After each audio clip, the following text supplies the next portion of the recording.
Il nous rendra tous fous, ce virus. Il nous rend chèvres, dingues ou marteaux.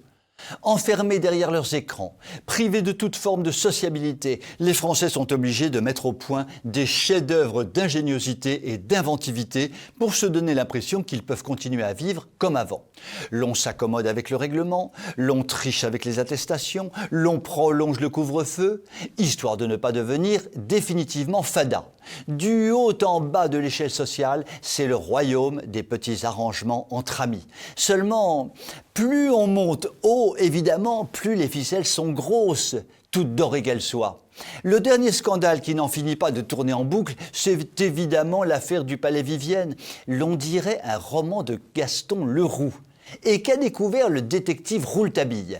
Il a découvert que derrière les lambris dorés du magnifique palais Vivienne se sont tenus ces semaines dernières de magnifiques soupers étoilés en dehors de tout respect des gestes barrières, selon la magnifique formule consacrée. L'alcool y a coulé à flot et je peux vous dire que ce n'était pas sous la forme de gel hydroalcoolique. Pas de masque, bien sûr, entre gens de bonne compagnie, ainsi que l'a révélé un fracassant reportage diffusé sur M6. En fait de bonne compagnie, qui a donc bien pu participer à ces dîners fins où l'on payait en espèces sonnantes et trébuchantes de divines agapes concoctées par le chef étoilé Christophe Leroy? Mystère et boule de gomme. De la jet-set, bien sûr. Des journalistes, sûrement. Mais quid des politiques? Ah ça, bien malin qui saura le dire. La rumeur assure que, oui, il y avait bien des membres du gouvernement, dignes successeurs en cela, des participants au parti de homard du tellement regretté François de Rugy. Mais lesquels? Pas de nom, pas de vague, on ne saura pas. Des rumeurs, rien que des rumeurs. Le gouvernement de Manuchon et Jeannotin, qui n'en est pas à un couac de communication près, essaye de bafouiller un scénario plausible. Seulement, comme d'habitude, la coordination interministérielle n'est pas vraiment leur fort à cette bande de joyeux drilles. On sait, tout en sachant qu'on ne sait pas, on vous cache tout, on vous dit rien, comme disait et chantait Jacques Dutronc. En fait, d'après ce que j'ai compris, c'est assez simple. Interrogée sur CNews, la plantureuse Marlène Schiappa-d'Amour explique que le propriétaire des lieux a bien envoyé à Gabriel Attal une invitation à un repas qu'il affirme ne pas avoir organisé. Gabriel Attal, porte-parole du gouvernement, l'a refusé, mais il n'est pas au courant qu'il a reçu une invitation qu'il a cependant déclinée. Comment ça, c'est pas clair ? Moi, je trouve ça limpide. Finalement, cette histoire de dîner au Palais Vivienne, n'est-ce pas tout simplement une allégorie de la politique macronienne? On dit, on se dédie, on redit, on se rétracte, puis on redit, et tout cela en même temps, bien sûr. Sur cette belle conclusion, je vous souhaite une bonne soirée et vous dis à demain.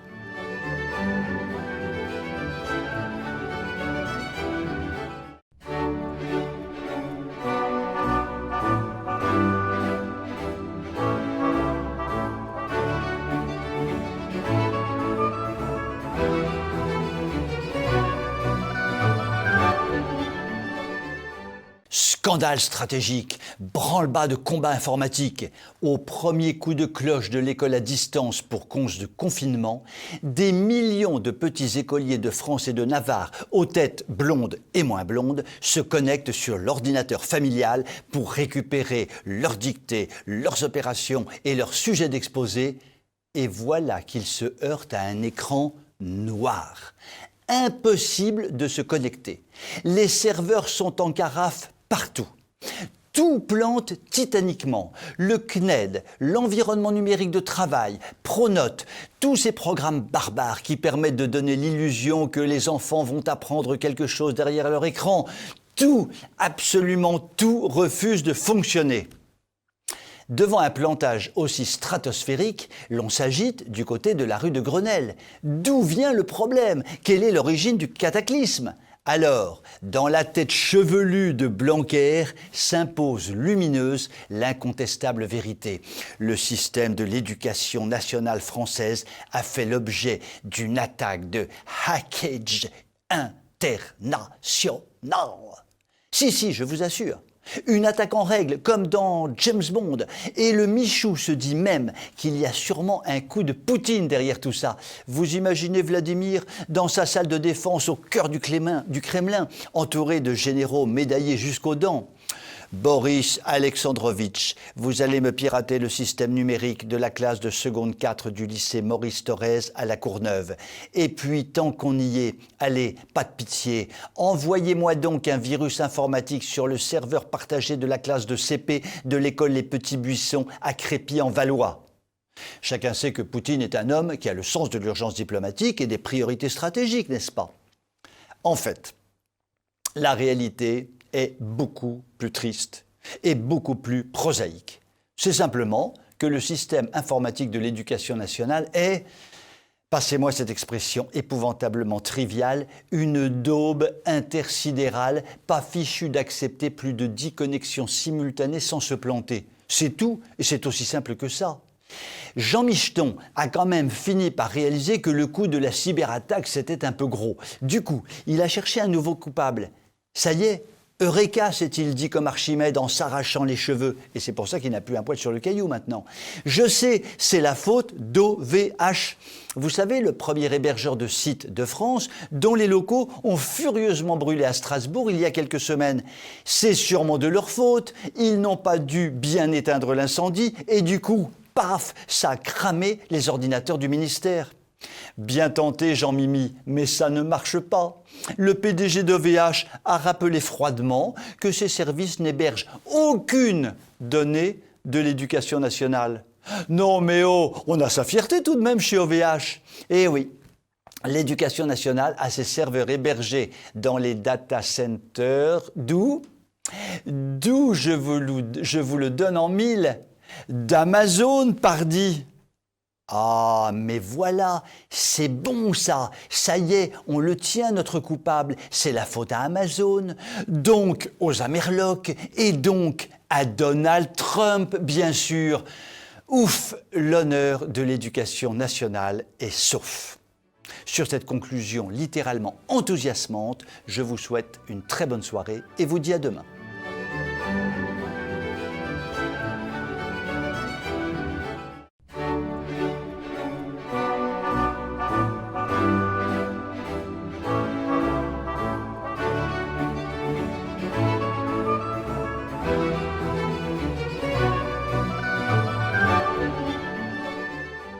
Emmanuel Macron aime bien jouer avec les chiffres et aussi avec les lettres. À défaut de savoir gouverner le pays, il est passé maître dans l'art de jouer à des chiffres et des lettres. Pour les chiffres, il délègue ça à ses chers ministres, Bruno Le Maire, Olivier Véran, qui jouent avec les milliards des aides, avec les milliers de lits de réanimation, tous ces zéros qui dansent et se baladent. Cela donne le tournis et évite de regarder de trop près ce qu'il se passe sur le terrain. Pour les lettres, peut-être à cause de tant de brichetons, c'est plutôt la spécialité de Manuchon. Il adore les faire danser les lettres. Ça lui donne l'impression qu'il peut changer le monde à peu de frais. C'est ainsi qu'au début du quinquennat, il a transformé l'ISF en IFI. Très commode. Il envoie le signal à ses copains financiers qu'il supprime l'ISF. Ses copains financiers ne paieront plus d'ISF sur les placements financiers. Mais les bons Français normaux en paieront sur leur immobilier. Ils n'avaient qu'à louer leur résidence principale, non mais des fois. Pour ce faire, le Manu avait fait valser les lettres, l'ISF était devenu l'IFI.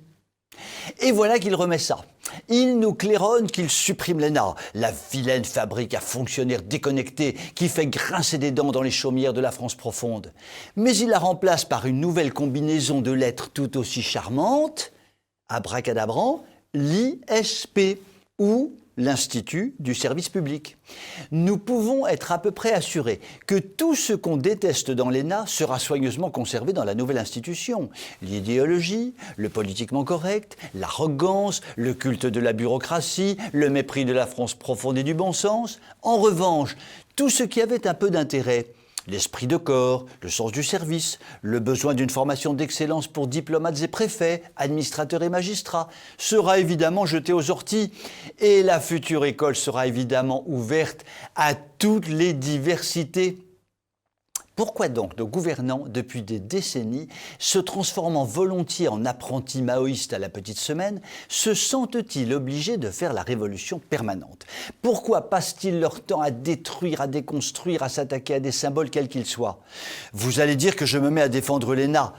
Entendons-nous bien, je suis conscient que cette vénérable institution a fait beaucoup de mal à notre cher vieux pays. Mais bon, ne soyons pas dupes, sa disparition ne changera certainement pas grand-chose à la mentalité maçonnique de nos dirigeants, et avec elle, c'est un symbole de plus d'une certaine exigence qui disparaît.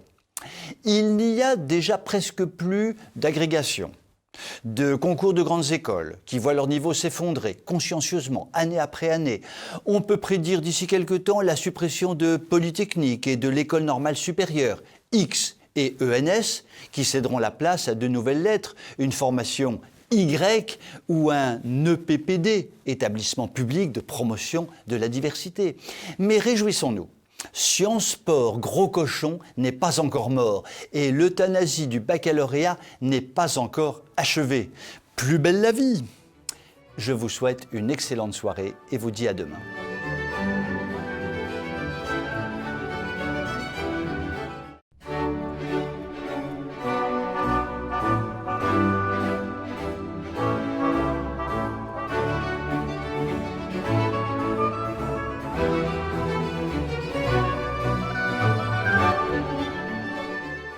Nous connaissions le maire écolo de Bordeaux qui n'aime pas les sapins de Noël, le maire écolo de Lyon qui n'aime pas la gastronomie et le vélo, la mairesse écolo de Strasbourg qui aime un peu trop les mosquées.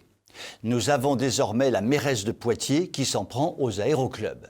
Madame Léonore Monconduit, en effet, a récemment déclaré couper toutes les subventions aux aéroclubs de la ville de Poitiers au motif que les avions étant coupables de crimes de lèse-climat, il fallait arrêter de les financer, mais surtout qu'il fallait les expulser de notre imaginaire. Elle a eu à cette occasion une formule délicieusement stalinienne ou maoïste, je vous laisse le choix. L'aérien ne doit plus faire partie des rêves d'enfants. Bam! Comme ça, sans vergogne, Madame Monconduit nous interdit désormais de rêver comme l'on veut. L'on croit rêver, cauchemarder bien sûr. C'est évidemment Saint-Exupéry et le Petit Prince qu'on assassine, le héros Charles Lindbergh que l'on méprise, l'as des as, Guynemer, dont on salit honteusement la mémoire. Quand on pense à tous les gosses qui rêvent de s'évader de leur morne quotidien en enfourchant les ailes du vent, quelle tristesse. Ça doit être sympa chez les Monconduit. Non, mon chéri, tu ne dessines pas un avion pour ton papa, ça pollue. Est-ce que tu as pris du papier recyclé pour ton coloriage? Oui. Comment ça, tu rêves d'aller sur la Lune? Il n'en est pas question, mon trésor. Va plutôt trier les emballages dans la cour, ce sera plus constructif pour la planète. Nous savions que les écolos étaient fous alliés. Nous supputions qu'ils étaient fous dangereux, nous en avons maintenant la preuve en bonne et due forme. La politique à la sauce verte, ce n'est donc pas seulement remodeler le réel, changer le cadre de vie avec toujours plus de mosquées et d'éoliennes, c'est aussi le désir de s'infiltrer dans nos caboches pour nous empêcher de rêver. La charge est tellement énorme que tout le monde s'est mis à tousser. Bruno Le Maire, avec un certain bon sens, a qualifié les propos de la mairesse de totalement stupide. Et même Yannick Jadot, le vert Yannick, a bien été obligé de mettre le holà en rappelant que la politique n'a pas à s'intéresser aux rêves des Français et que la nature est plus belle vue du ciel. Mais les partisans de la belle Léonore ne désarment pas.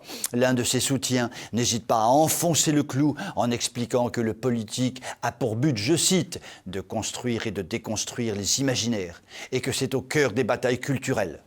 En fait, de bataille culturelle, il faudrait plutôt parler de révolution culturelle.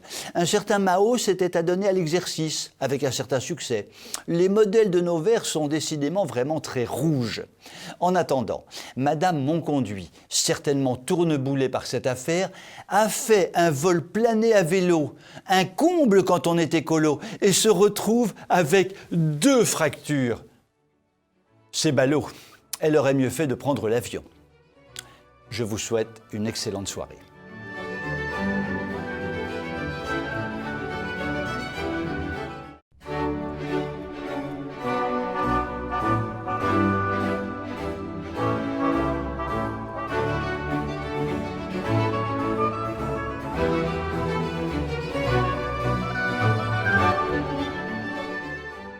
Les médias français le disaient et le répétaient depuis la victoire historique de Donald lors de l'élection présidentielle de novembre 2016. Les 4 ans de présidence de ce fou furieux déboucheraient sur une catastrophe générale pour les États-Unis. Du Monde au Figaro, en passant par les Échos, ce discours fut martelé quasi quotidiennement pendant 4 ans. Le problème de nos médias, de la droite dite modérée jusqu'à l'extrême gauche, s'exprime en une seule phrase. L'idéologie doit primer sur la réalité. Donald Trump étant considéré comme le diable en personne, il fallait donc le démolir par tous les moyens, quitte à mentir effrontément. Les médias français, dans leur immense majorité, ont brillamment et mensongèrement joué cette partition. Petit problème, la réalité semble prendre le pas sur l'idéologie en ce qui concerne l'économie américaine. En effet, Donald Trump a laissé à Biden une situation économique à faire pâlir d'envie la plupart des nations occidentales. Alors que le taux de chômage en France dépasse actuellement les 10%, le taux de chômage aux États-Unis n'est que de 6%. Et il faut rappeler qu'avant la crise du Covid, le taux de chômage américain affichait un incroyable 3,5%, chiffre à faire pâlir d'envie la totalité des pays du globe. La croissance américaine se remet actuellement en route à vive allure. Le moral des ménages s'améliore à la même vitesse. Le commerce avec la Chine continue de se rééquilibrer. La quasi-totalité des secteurs économiques améliorent rapidement leur niveau d'activité et de rentabilité. À l'évidence, Biden n'y est pour rien. La première puissance économique du monde ne peut se redresser de la sorte en quelques semaines, sauf à ce que Biden soit un dieu. Les médias français le considèrent d'une certaine façon de la sorte. Mais la froide analyse démontre clairement que Biden reste un président vieillissant et que le remarquable redressement économique de son pays est à l'évidence le magnifique héritage laissé par Donald Trump. Cela sera caché, occulté, travesti par la plupart de nos médias, qui continueront ainsi leur travail de sape visant à permettre l'émergence d'une société mondialisée catastrophique que Donald Trump combattait avec ardeur. Papy Biden est maintenant au pied du mur. Il bénéficie comme jamais du bilan économique remarquable de son prédécesseur. L'on va savoir comment il mène la barque américaine. De mon côté, j'ai tendance à penser que la barque risque de couler. Rendez-vous dans 4 ans. Je vous souhaite une très bonne soirée.